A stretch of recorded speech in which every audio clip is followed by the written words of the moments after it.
Hello and welcome to the Global Dialogue. I'm Shireen Bhan, and joining me now is JPMorgan's Jamie Dimon. Thanks very much for joining us here, and welcome back to India. It's great to have you back. This is your first visit since the pandemic.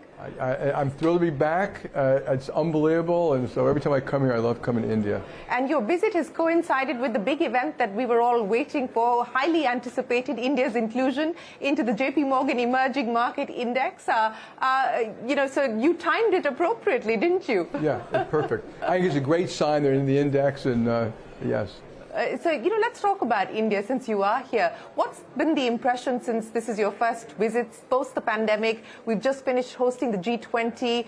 There's a lot of focus and attention on India and its potential, as well as the economy. What's your first impression of being back here? First of all, I love coming here. I've been coming here since 2005. We've gone from 6,000 employees to 60,000 employees. They travel the world, and it's not call centers anymore. It's everything, technology, analytics, cyber. It's extraordinary. Tomorrow I go to a new Mumbai center with 10,000 people. And then look at this conference. I remember 8 years ago or 9 years ago when it started, it was like 50 or 75 clients. Now it's 700 investors from around the world. 70 companies or 100 companies presenting. I think the optimism about India is actually completely justified. Mm-hmm. Well, what do you believe is driving that optimism today? What would be the 2 or 3 things that you believe are driving the confidence and the optimism in the India story today? Well, first of all, I think Modi's been doing a very good job, and things like Aadhaar, to get a bank account for 700,000 people, simplifying taxes, trying to open up more for foreign direct investment, the national infrastructure program. But just think of your universities here. So we're not the only bank here. There are lots of the banks with a lot of people, but so is Accenture, McKinsey, and obviously you have your local, Tata, et cetera. So those things are driving optimism. It's not just because of the complications with China. I think that's an opportunity. I think that some of this optimism would have been there anyway. So given the opportunity that you see in India, what is that going to potentially mean now for your plans for India? You talked about how JPMorgan's grown here in India, both in terms of the size of the business as well as the headcount. What could we expect from here on? Yeah, I think it's going to be more of the same. And go to the corporate side, investment banking side of our business. We used to cover 10 to 20 companies here, and we did research on them. Now we cover 150 plus. We used to bank 20 or 30 multinationals coming to India. Now we bank, I'm going to say 500 multinationals. We help multinationals. And also we bank all your Indian companies in London, Singapore, America, as we help them finance or buy and do M&A. So my guess is the next 20 years, that'll just double again.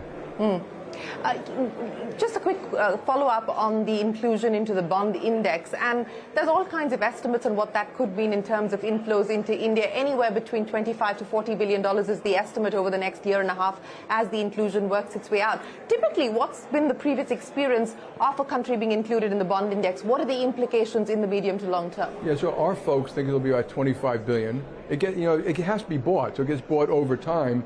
But I think it's a wonderful thing when you index like that, what it means about your capital markets, your rule of law, your transparency, your government financing. The indirect effect is more important. What you want is capital, foreign direct investment, both in plant and equities and things, innovative companies and stuff like that. So it's just one more very positive sign.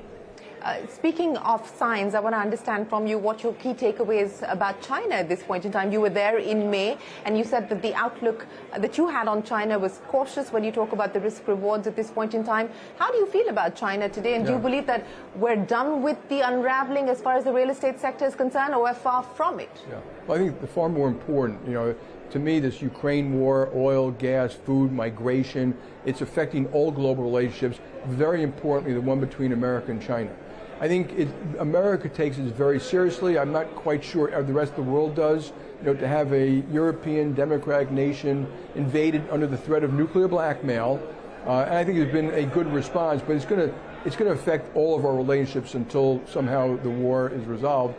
And India is going its own way. They've made their priorities quite clear about national security and what that means.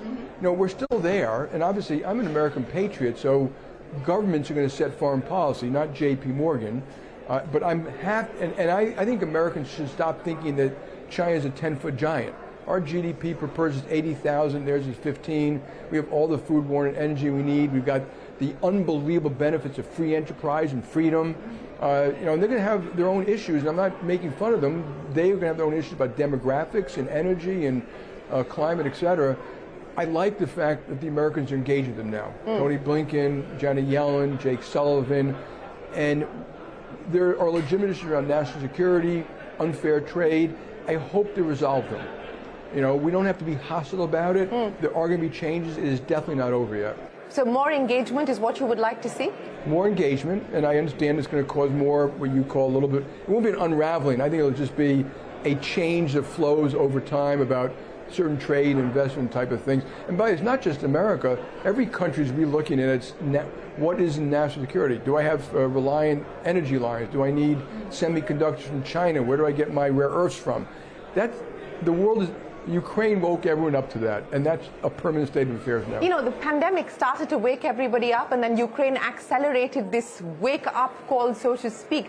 What are the long-term implications of what you're seeing play out as foreign policy changes, as national security weighs on economic and government decisions? The U.S. is rolling out the CHIPS Act, for instance. India is trying to partner with the U.S. to ensure that we have a partnership as far as chips are concerned. How do you see this impacting flows? How do you see it impacting globalization moving forward? Yeah, I think it's just going to change it.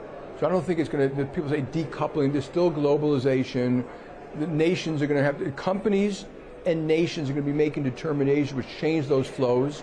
That creates huge opportunity, I think huge opportunity for India, for services and certain manufacturing, and it creates risks. So I'm hoping that political leaders sit down, have these conversations, and make these changes in a way that's not completely disruptive, but is dwarfed by the risk of war and nuclear proliferation and things like that. So I think we have to be very cautious about it, but it's an opportunity for India, and hopefully you're going to seize it. I also think, by the way, it's affecting global relationships. India and America are natural partners. Now you have to be, you're here, so you're between Russia and China, you have to be kind of non-aligned, but we're your best friend. I mean, anyone who doesn't think that through hasn't thought really carefully.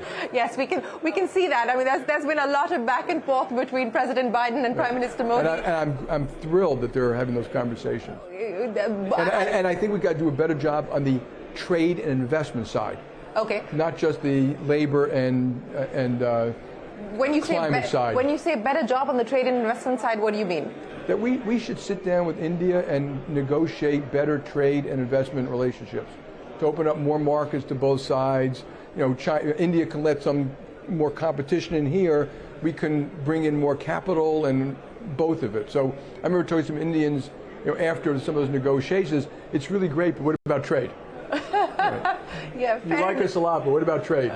Fair enough. Right. But, since you were talking about risks, let's talk about what's happening as far as the U.S. is concerned. And I was having a conversation with Larry Summers over the weekend, and he says, look, he doesn't believe that higher for longer is necessarily going to be anti-growth, because it fundamentally underlines the resilience that the economy seems to have. Yeah. But you've been cautioning everybody about don't just focus on today, but worry about tomorrow. So what does tomorrow look like? Well, I agree with Larry.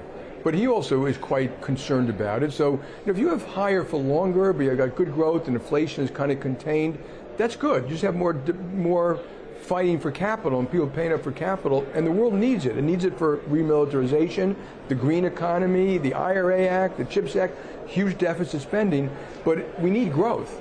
If you actually have stagflation, that's not so good. So I just say, right now it feels good. That fiscal stimulation was extraordinary. The monetary system was extraordinary. That was a global phenomenon, more in the United States and elsewhere. But that's a little bit of a sugar high.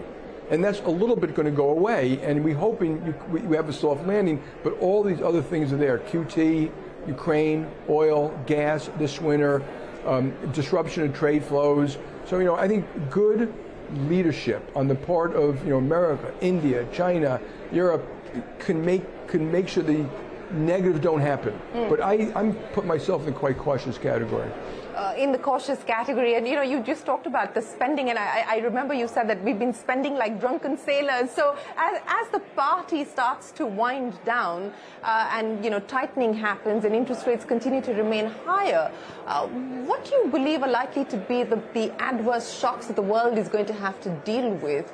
Debt, of course, is the big one, and the debt burden. I mean, large continents like Africa dealing with that at this point in time.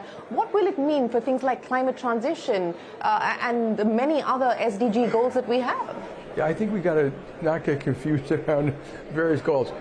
Unbelievable debt financing and high levels of debt around the world. We don't know the effect of that. And these deficits, other than war, have probably been as high as they've ever been. And like I said, with the highest debt level already. So I put that in the little sugar high category. Spending, government spending is inflationary. Governments can't just simply spend more and more money and think it's not inflationary. But I don't know the effects of that. I mean, like I said, we can have higher rates, a slowdown, but inflation coming down and good growth. Do you see another rate hike, though? I think it's more likely than not, but again, I think people should be prepared for higher oil and gas prices, higher rates, as a matter of just being prepared. You and I can guess what it's going to be. You don't know, I don't know, no one knows, but I think the odds are higher than that, and so, but hopefully we'll get to that. I think the geopolitical situation is the thing that most concerns me, and we don't know the effect of that in the economy.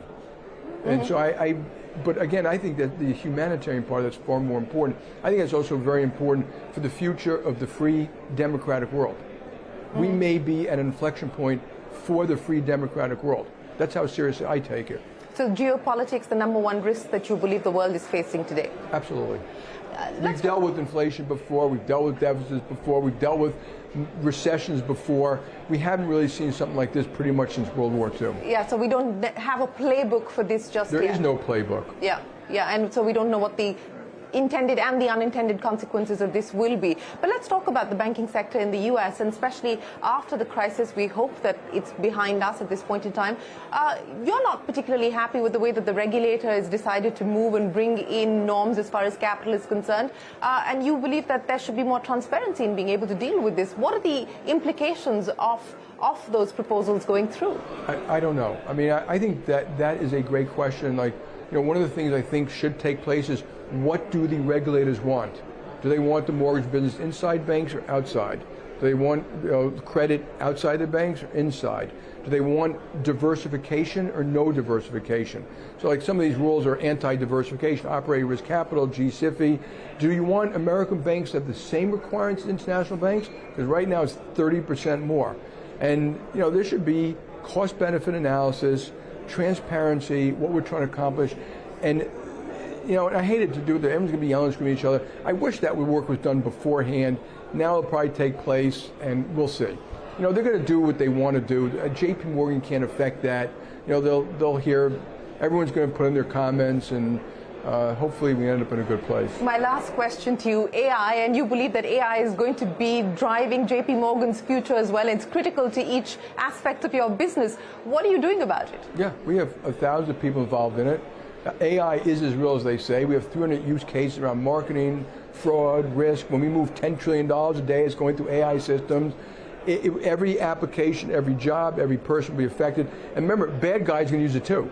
So we have to be ahead of the bad guys in terms of voice recognition, how they use data to get, and even for cyber. And it's going to be great for mankind. There may be some disruption.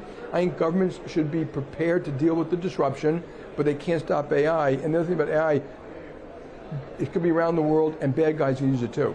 So probably a very big plus for mankind, but I completely understand people's concerns about the bad side of it. Well, Jamie Dimon, always a pleasure. Many thanks for joining us here on CNBC TV 18. Appreciate your time. Thank you. Thank you so much. Good to have you here. Great. Well, that's it then on this edition of the Global Dialogue from all of us here. Goodbye, and many thanks for watching.